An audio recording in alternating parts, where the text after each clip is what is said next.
Even on a miserable, dark, rainy night, the Regent University Theater was well filled for the Virginia Symphony's concert of Beethoven, Dvorak, and Mozart conducted by Benjamin Rouse.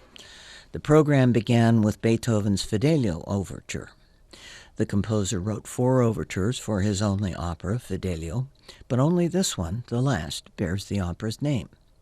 The large orchestra in the fairly intimate venue felt a little overwhelming at first, but then that's Beethoven.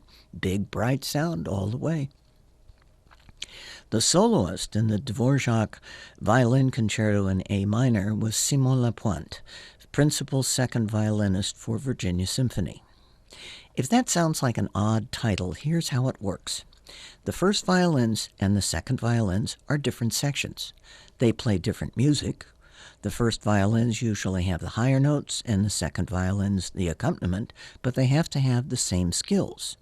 So principal second means essentially section leader. It does not mean second best, as Lapointe so ably demonstrated in the Dvorak. Intent in the first movement on the spiky runs to high harmonics, Lapointe made the most of his instrument's sweet singing tone in lyrical lines, while the basses felt like velvet underneath. There's a give and take between the orchestra and the solo violin. Lovely long melodic lines in the lower register, followed by an orchestral surge, followed by a peaceful, long, sustained note to the end. Rouse took it all in, alert to every nuance, springily engaging each section in turn, theme by theme. The other players seemed more pleased with Lapointe's performance than he was. The rainy night's high humidity was not kind to tuning. But by the third curtain call, the solemn young Canadian finally broke into a smile. The second half of the program was devoted to Mozart's Symphony No. 39 in E-flat major, Köchel 543. It's the first of Mozart's 3 last symphonies.